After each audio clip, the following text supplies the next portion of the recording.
Channel में आपका स्वागत है। कुछ युवा जो समाज को प्रगति देना चाहते हैं और अपने प्रयासों से समाज में कहीं ना कहीं अपना जलवा भी मनाते हैं।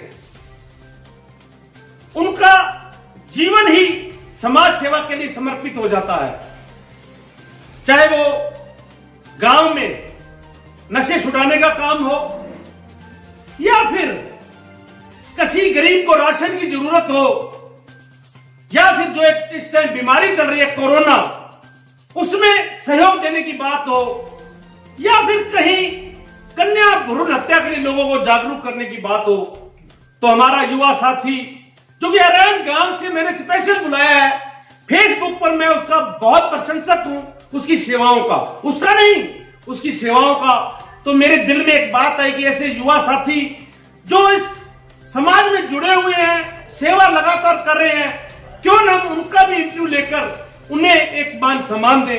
तो मैं आज आपको रूबरू कराने जा रहा हूं हमारे अरैन गांव के युवा साथी सुनील मेघवाल से।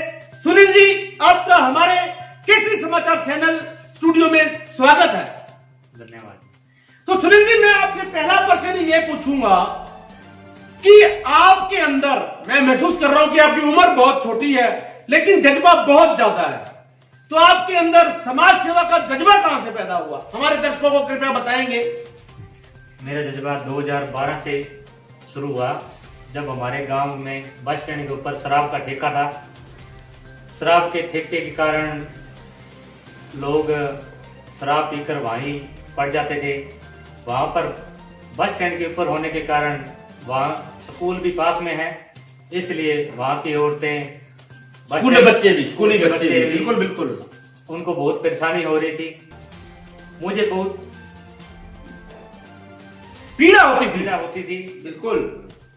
इसलिए मैंने अशोक गहलोत जी को, तब अशोक गहलोत जी मुख्यमंत्री 2012 में, हाँ जी 2012 में मुख्यमंत्री थे, उनकी जन सुनवाई थी गंगानगर में। मैंने उनको जन सुनवाई में पत्र लिखा, उनसे रूबरू हुआ, उनको समस्या बताई और उन्होंने मेरी समस्या को हल किया और शराब ठेके को वहां से हटाकर गांव से बाहर किया। मतलब पहले ही प्रयास में आपको जीत हासिल हुई। हाँ जी। तो जब आदमी को जीत हासिल होती है तो निश्चित रूप से उसके अंदर जज्बा भी बढ़ जाता है समाज सेवा के प्रति, ये बात कही।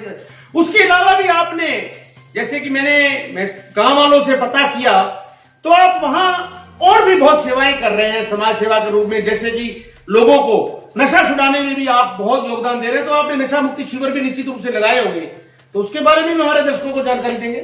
हमारे मानव अधिकार टीम पूरे राजस्थान में है, हर तहसील में, हर जिले में, सभी जगह हमारा एक ही कार्य है कि नशा मुक्त समाज को करना। हमारे हर तहसील में नशा मुक्त अभियान चल रहा है और हम हर पंचायत में नशा मुक्ति शिविर लगाए हैं। उसके अंदर फ्री मेडिसिन, फ्री परामर्श, और जो ज्यादा नशा करते हैं उनको एडमिट भी करवाया है। तो अब तक आप कितने शिविर लगवा चुके हो? हम करीबन गंगानगर जिले में 10-12 कैंप लगा चुके हैं। कहाँ? गाँव अरण में 3-4 लगा चुके हैं। बहुत अच्छा। रेखेवाड़ा में लगा चुके हैं, गुलाबेवाड़ा में लगा चुके हैं, केसरियापुर लगा चुके हैं और रायशंकर लगा चुके हैं। 40 PS लगा चुके हैं। तो आपको क्या लगता है कि जब शिविरों में नशा करने वाले लोग आते हैं, बार हमने जब इसकी शुरुआत की, जी, तब लोग झिझकते थे।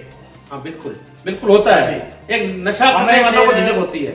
पता चला भाई शिविर में पहुंच क्यों नहीं रहे, फिर हमने डॉक्टर साहब से राय ली, भाई उनको प्रेरित करेंगे और अलग से एक रूम बनाएंगे और उसके अंदर मरीज को हम परामर्श और मेडिसिन देंगे और उसकी कोई वीडियो क्लिप नहीं लेंगे हम। बिल्कुल, ये तो बहुत बड़ी बात है। जब हम तीसरा कैंप लगाए, उसके अंदर हमने 70 मरीज को देखा।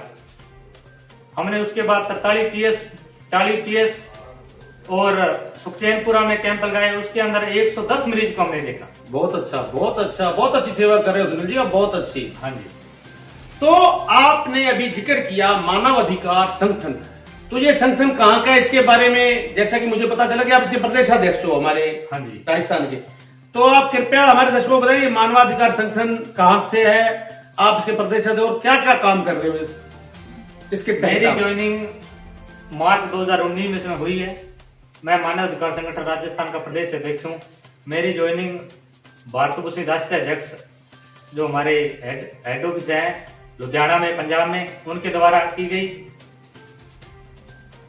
मानव अधिकार संगठन क्या क्या काम कर रहा है? मानव अधिकार संगठन में हमारा एक मकसद है कि हम समाज को नशा मुक्त करें ठीक, बिल्कुल, और कन्या भ्रूण हत्या से रोकें। तो कन्या भ्रूण हत्या को रोकने के लिए आप बहुत अच्छे प्रयास कर रहे हो। तो मैं आपको एक जानकारी दूं सुनील जी, हम भी लगातार 20-25 वर्षों से लगे हुए हैं। हम उस टाइम जब लोग यहाँ जागरूक ही नहीं थे, एक मैं घटना बता दूंगा दर्शकों को। हमने बस स्टैंड जब बन रहा था, शायद ये 99 या 2000 की बात है या 98 की बात है, तो हमने एक कार्यक्रम कराया था। जीरा पंजाब से एक टीम आती थी, तब एक गीत था, मैंने कुछ न कतल करा नीम आए मेरी। तो वो जब गीत हुआ तो सभी दर्शक मौन हो गए। तो जो उसको एंकर था हमारा या जो टीम के साथ आया था, उसने कहा कि आप सब चुप क्यों हो गए, मेरी कलाकार ने बहुत अच्छी कलाकारी पेश की।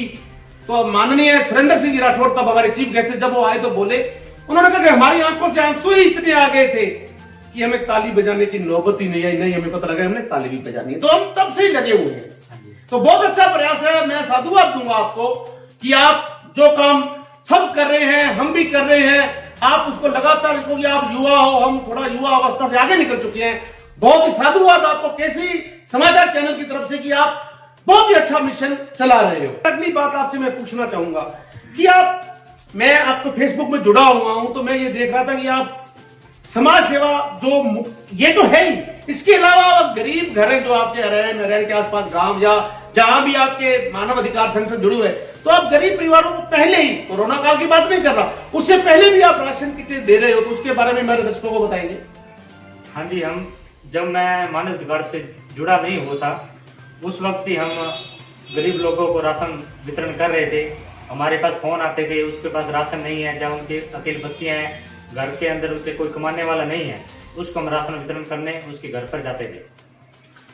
कोरोना काल में भी आपने बहुत अच्छी सेवाएं दी, उसके बारे में भी हमारे दर्शकों को बताएंगे।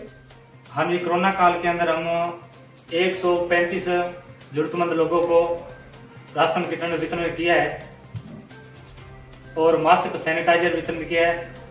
केस पुलिस स्टेशन थाना प्रभारी जी को और पूरे स्टाफ को मास्क और सैनिटाइजर वितरण किया था। वेरी गुड, वेरी गुड, बहुत अच्छी बात। अरानी गांव में